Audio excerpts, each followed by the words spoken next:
Hello students, good morning. I am N.K.Jha from APS. The running topic is Fire and Ice, composed by world famous poet Robert Frost. And before this class, we have studied the first stanza and we have understood how the world will end one day in fire, and the poet favored to the first people, one who used to talk how the world will end in fire one day. Today I shall teach you, I shall discuss the second stanza. This is the last stanza of this particular poem, Fire and Ice.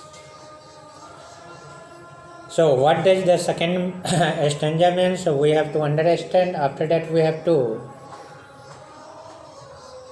think about summary according to first stanza and second stanza, what the poet wants to express and what the poet wants to give the message to the students of class 10. So it's very essential for all of us, especially for class 10, because two poem is given and the writer and the poet is same. Both the poem composed by Robert Frost. So according to me, the second stanza means, but if it had to perish twice, perish means die. Perish means die. I think I know enough of it to say that for destruction ice is also great and would suffice. Suffice means sufficient. Suffice means be sufficient. According to Robert Frost, some people say the world will end in fire one day, but according to second stanza, if it has to die, it has to perish, it has to destroy twice, then I mean to say that means according to Robert Frost, according to poet, that ice will be the destroyer. Ice will be destroyed because it will be sufficient to destroy the world. So very major role played by ice. It is too great. According to Robert Frost, it is told, so in two conditions the world will end, and I support this, and Robert Frost also agree with that. So these two stanzas tells us and refers how the world will end one day. So this was the story, this was the meaning, this is the meaning of Fire and Ice. But somehow we can write and we can express our views in accordance to summary. So let us start and have to concentrate on it, because it gives more and more information to all of you. According to Robert Frost, some people say the world will end in fire one day. Some say it will end in ice. It will end in ice. Okay, so it's great work and great things, and it is very important one. According to the poet, according to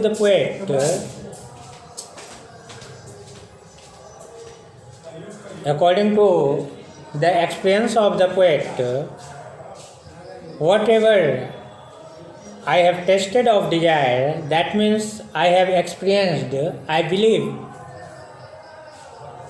The first people who is telling the world will end in fire one day, I am agree with that. I am agree with that because more and more chance the world will finish. The world will end in fire. I am agree with them. The world will finish one day in fire, and if it has to destroy 2 times, it has to perish 2 times, it has to die 2 times, then ice is, according to the poet, then ice is more sufficient to die it, because the role of ice is too great, and one day maybe the world will end in ice. So these two conditions, through these conditions, Robert Frost wants to give the message to the world. The world will end by 2 ways. Number 1, either fire or ice. So, great story, great poem this is. Now we have to solve, thinking about the poem, what the poet wants to know, to ask, to give this question, to give this point. There are many ideas about how the world will end. Do you think the world will end someday? According to Robert Frost, I am agree, we are agree, one day the world will end. Have you ever thought what would happen? क्या तुमने कभी सोचा है कि क्या होगा यदि world and हो जाएगी तो? If the sun got so hot, यदि सन जो है सो ज़्यादा गर्म होती है, दैट इट ब्रस्ट, तो यह क्या होगा? फटेगा. और ग्रीव कोल्डर एंड कोल्डर, और फिर क्या होगा? ठंड हो जाएगी. For Frost, what do fire and ice stands for? Here are some ideas, and according to your thought, you will have to choose. You will have to find out one who stands for fire and one who stands for ice. So very great question, very important question, because through this question, through this thought, you can imagine better and better, and you can express your views according to the theme of the poem and according to the thought of the Robert Frost. And number 3rd question, what is the rhyme scheme of the poem and how does it help in bringing out the contrasting ideas in the poem? You have to signify, you have to elaborate rhyme scheme of the poem. It's very essential. What you have learnt, what you have gained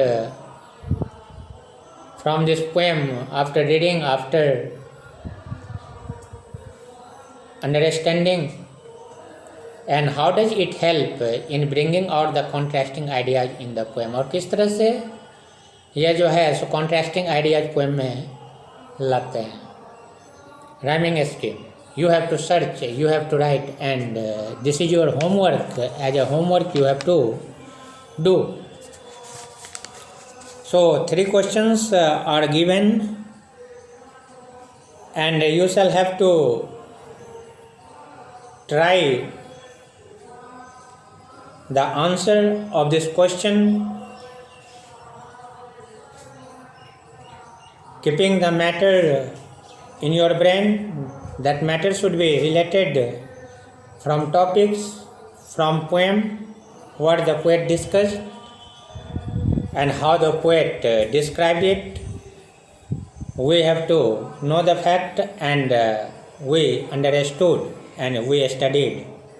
So I mean to say, in all circumstances, these two poems have to summarize. And before these two poems, you have studied a letter to God and very, very interesting story.